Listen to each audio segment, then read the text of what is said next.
दोस्तों नमस्कार, आप लोगों का ऑल इंडिया स्टडी में स्वागत है। तो आइए आज हम पढ़ेंगे यूपी सुपर टेट में सामाजिक अध्ययन और पर्यावरण। यहाँ से आपको 10 नंबर क्वेश्चन पेपर में पूछे जाते हैं। तो आइए उसका टॉपिक नंबर 1 है पृथ्वी की संरचना। तो आइए जानते हैं पृथ्वी की संरचना और क्वेश्चन के साथ डिटेल में व्याख्या करते हुए चलेंगे। तो आइए हम लोग प्रश्न नंबर 1 पर आते हैं। कह रहा है पृथ्वी की सबसे आंतरिक परत मुख्य रूप से किन तत्वों से बनी है। तो देखिए पृथ्वी की जो सबसे आंतरिक परत है वह निफे, ठीक ना, क्या बोला जाता है, निफे। निफे जो बनी हुई है निकिल और फेरस, मतलब निकिल और लोहा से। तो इसका सही जवाब हो जाएगा ऑप्शन नंबर सी। पृथ्वी की जो सबसे ऊपरी परत है जिसको हम क्या बोलते हैं, क्रस्ट, मतलब भूप्रपटी। क्रस्ट जो बना है सियाल, ठीक। और जो मेंटल होता है, मध्य भाग होता है पृथ्वी का, उसको बोलते हैं सीमा। सियाल का मतलब होता है सिलिका और एल्युमिनियम, सीमा का मतलब होता है सिलिका और मैग्नीशियम, ठीक ना। आइए प्रश्न नंबर 2 देखते हैं। भूप्रपटी और मेटल के बीच किस सीमा को क्या कहा जाता है। क्रस्ट और मेटल के बीच की सीमा को क्या कहते हैं।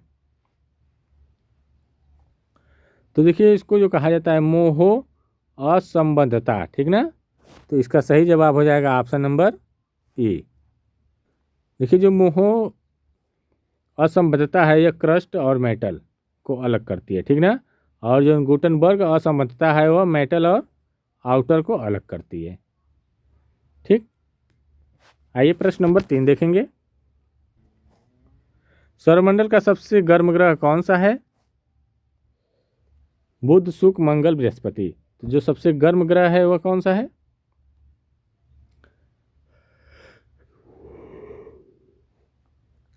वह शुक्र है। तो इसका सही जवाब हो जाएगा शुक्र, ठीक ना। देखिए सूर्य के निकट कौन सबसे पास है, बुध ग्रह है, ठीक ना, लेकिन वह ठंडा है। और जो शुक्र है वायुमंडल में प्रचुर मात्रा के कारण, किस मात्रा के कारण, कार्बन डाइऑक्साइड होने के कारण यह अत्यधिक गर्म है।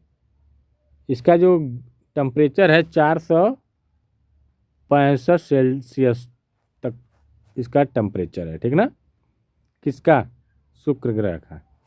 आइए प्रश्न नंबर 4 देखेंगे। किस ग्रह को साझा का तारा या साज का तारा या भोर का तारा कहा जाता है। किस ग्रह को साज का तारा या भोर का तारा कहा जाता है। तो देखिए ये जो कहा जाता है शुक्र को, किसको, शुक्र को। देखिए शुक्र अत्यधिक चमकीला ग्रह है। यह सुबह तथा शाम में क्या होता है, आसानी से इसको देखा जाता है। इसको पृथ्वी का जुड़वा बहन भी कहते हैं, ठीक ना।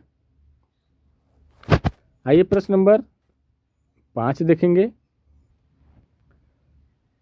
शुद्ध ग्रह किन 2 ग्रहों की कक्षाओं के बीच पाए जाते हैं।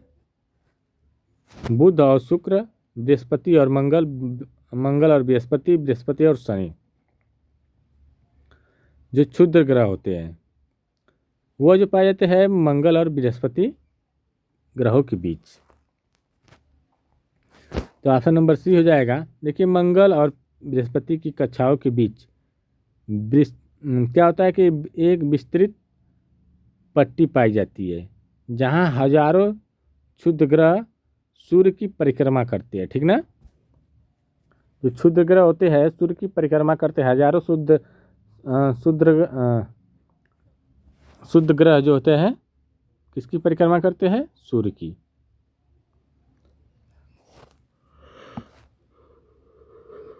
आइए प्रश्न नंबर 6 देखेंगे। पृथ्वी का औसतन घनत्व कितना है। तो देखिए इसका जो औसतन घनत्व है यह 5.51 ग्राम प्रति सेंटीमीटर क्यूब है, ठीक ना। तो ऑप्शन नंबर सी करेक्ट हो जाएगा इसका। पृथ्वी सौरमंडल का सबसे घना ग्रह है, ठीक ना, जिसका घनत्व 5.51 ग्राम प्रति सेंटीमीटर क्यूब है। अगर पृथ्वी के क्रस्ट का घनत्व पूछा जाए तो 2.7 से 3 तक होता है, और कोर जो होता है 11 से 13 तक होता है, ठीक ना। प्रश्न नंबर 7 देखेंगे। लाल ग्रह किसे कहा जाता है और इसका कारण क्या है? लाल ग्रह मंगल को लाल ग्रह कहते हैं, क्योंकि यहाँ पर लोहे की मात्रा अधिक है, जिसके कारण वह लाल दिखाई देता है। तो ऑप्शन नंबर बी करेक्ट हो जाएगा। मंगल आयन ऑक्साइड, लोहे ऑक्साइड की मात्रा अधिक होने के कारण इसको लाल ग्रह कहा जाता है। प्रश्न नंबर 8 देखेंगे। आकार के अनुसार सौरमंडल का सबसे बड़ा ग्रह कौन सा है? जुपिटर मतलब बृहस्पति। इसका सही जवाब हो जाएगा बृहस्पति। देखिए हम बता रहे हैं, पहला सबसे बड़ा क्या है? बृहस्पति है।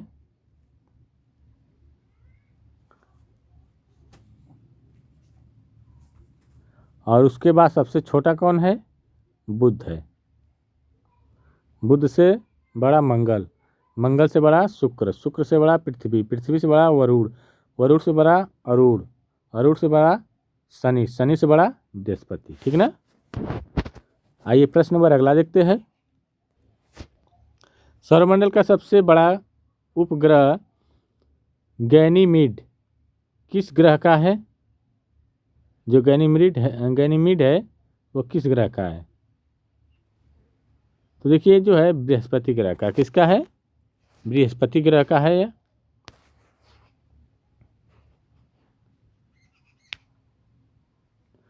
सबसे बड़ा ग्रह कौन सा है? टाइटन। उपग्रह जो है सबसे बड़ा उपग्रह टाइटन है, जो शनि का है, ठीक ना। प्रश्न नंबर अगला देखेंगे।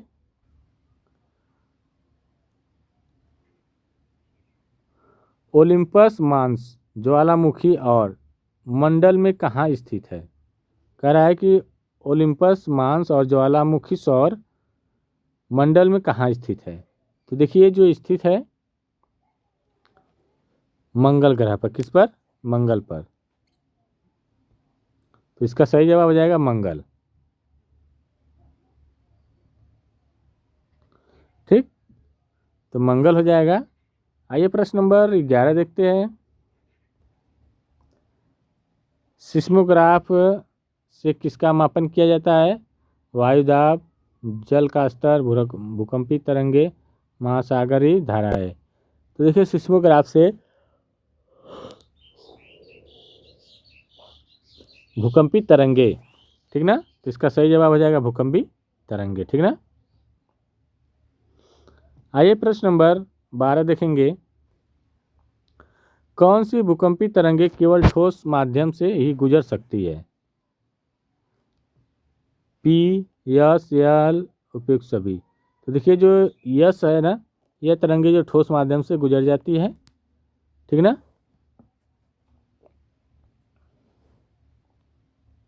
और जैसे द्रव माध्यम में जाती है तो गायब हो जाती है, ठीक ना।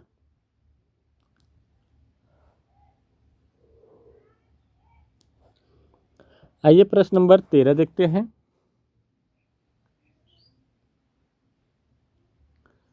पृथ्वी के वायुमंडल का सबसे निचला और सबसे घना मंडल कौन सा है? सबसे निचला और सबसे घना। तो क्षोभ मंडल जो है सबसे निचला है, जहाँ पर सभी घटनाएं होती है, मौसम संबंधित सभी घटनाएं होती है, जैसे बादल, वर्षा, आंधी, तूफान, ये सब क्षोभ मंडल में आता है। तो ऑप्शन नंबर बी करेक्ट हो जाएगा, ठीक। अगला क्वेश्चन देखेंगे। सूर्य के सबसे नज़दीक ग्रह कौन सा है? तो सबसे नज़दीक कौन है? अभी मैं बताया हूँ, तो बुध सबसे नज़दीक ग्रह है, ठीक ना। तो इसका सही जवाब हो जाएगा ऑप्शन नंबर सी, ठीक ना। देखिए जो है ग्रह सूर्य के नज़दीक होने के कारण यह मात्र 88 दिन में सूर्य का चक्कर पूरा कर लेता है। प्रश्न नंबर अगला देखेंगे, भूपर्पटी में सर्वाधिक मात्रा में पाए जाने वाला तत्व कौन सा है? तो देखिए सबसे अधिक मात्रा में कौन तत्व पाया जाता है भूपर्पटी में? तो ऑक्सीजन, भूपर्पटी में ऑक्सीजन, ठीक ना। तो इसका सही आंसर हो जाएगा ऑक्सीजन। यह लगभग 46% पाया जाता है, 46.6%, और सिलिका 27.7% और एल्युमिनियम 8.1%, ठीक ना। अगर धातु पूछेगा तब एल्युमिनियम पहले स्थान पर है, ठीक ना, सबसे अधिक मात्रा में पाया जाता है, ठीक ना, ये भी ध्यान रहे। प्रश्न नंबर अगला देखेंगे, सूर्य का प्रकाश पृथ्वी तक पहुंचने में लगभग कितना समय लगता है? लगभग 500 सेकेंड, ठीक ना, अर्थात 8 मिनट 20 सेकेंड। प्रश्न नंबर 17 देखेंगे, किस ग्रह का घनत्व जल से भी कम है और जल में रखने पर तैरने लगता है? जल से भी कम है लेकिन जल में रखेंगे तो तैरने लगेगा। तो ये जो है शनि का, किसका? शनि का, ठीक ना। आइए प्रश्न नंबर 18 देखते हैं, पृथ्वी को नीला ग्रह क्यों कहा जाता है? क्योंकि इसमें 71% भाग पर जल की उपस्थिति के कारण इसको नीला ग्रह कहा जाता है। तो ऑप्शन नंबर बी पर करेक्ट हो जाएगा। जब अंतरिक्ष से देखते हैं तो नीला दिखाई देती है, ठीक, पृथ्वी, ठीक ना। प्रश्न नंबर 19 देखेंगे, पृथ्वी अपने अक्ष पर कितनी झुकी हुई है? तो 23.5 अंश, ठीक ना। तो ऑप्शन नंबर ये वाला करेक्ट हो जाएगा। आइए प्रश्न नंबर 20 देखते हैं, फोबोस और डीमोस किस ग्रह की प्राकृतिक उपग्रह है? फोमोस और डीमोस, तो ये जो है मंगल ग्रह का, ठीक ना। अगला क्वेश्चन देखेंगे, पृथ्वी की दुर्बलता मंडल किस परत में स्थित है? तो ये देखिए ऊपरी परत, अर्थात ऊपरी मेटल पर, ठीक ना। तो ऑप्शन नंबर बी करेक्ट हो जाएगा। आइए प्रश्न नंबर 22 देखेंगे, किस ग्रह को लेटा हुआ ग्रह कहा जाता है? तो ये जो कहा जाता है अरुण ग्रह, किसको? अरुण ग्रह को लेटा हुआ ग्रह भी कहा जाता है। प्रश्न नंबर 23 है, चंद्रमा से पृथ्वी तक प्रकाश आने में कितना समय लगता है? लगभग 8 मिनट, कितना? कह रहा है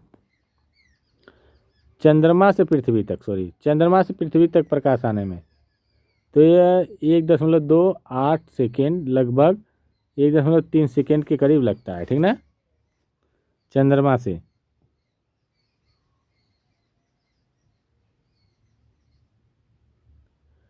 आइए प्रश्न नंबर अगला देखते हैं, सूर्य के वायुमंडल का बाहरी भाग जो सूर्य ग्रहण के समय दिखाई देता है वो क्या कहलाता है? तो इसको बोलते हैं कोरोन या किरीट। तो ऑप्शन नंबर सी करेक्ट हो जाएगा। प्रश्न नंबर 25 देखेंगे, हेली नाम का धूमकेतु कितने वर्षों के अंतराल पर दिखाई देता है?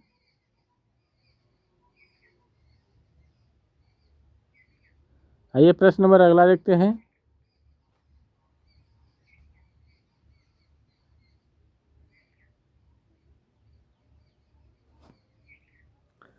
प्रश्न नंबर 26 देखेंगे, आंतरिक ग्रह में कौन कौन से ग्रह शामिल है। तो देखिए आंतरिक ग्रह, तो इसमें जो है बुध, शुक्र, पृथ्वी और मंगल है, ठीक ना। प्रश्न नंबर 27 देखेंगे,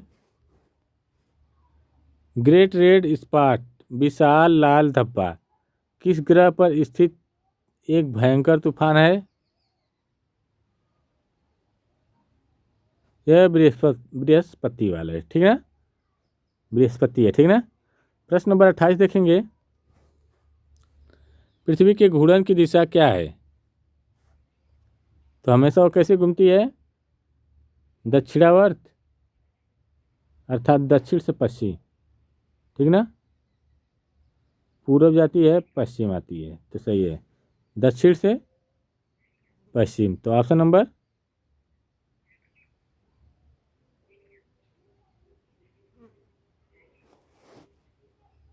सॉरी दक्षिण कहाँ है, पृथ्वी तो पूरब पश्चिम है ना, पूरब से पश्चिम और घुमा हुआ इसका, ठीक ना। तो ऑप्शन नंबर बी करेक्ट हो जाएगा, ठीक है, सॉरी। प्रश्न नंबर अगला देखेंगे, वैलेंटाइन डे कॉम्पैक्ट या वलय प्रणाली मुख्य रूप से किस ग्रह के चारों ओर स्पष्ट दिखाई देती है। तो यह जो शनि ग्रह के, किसके, शनि। ऑप्शन नंबर ये वाला करेक्ट हो जाएगा। प्रश्न नंबर अगला देखेंगे, पृथ्वी का सुरक्षा वाल्व किसे कहा जाता है। तो जो कहा जाता है वो ज्वालामुखी, ठीक ना। अगर ज्वालामुखी नहीं फटता तो पृथ्वी एक दिन भूकंप के चक्कर में आकर सब गिर जाता पृथ्वी पर बना हुआ घर, और ठीक ना। तो देखिए टोटल 30 क्वेश्चन हुए। वीडियो अच्छी लगी तो चैनल को लाइक करिए, शेयर करिए, सब्सक्राइब करिए। मिलते हैं अगले वीडियो में, तब तक के लिए नमस्कार।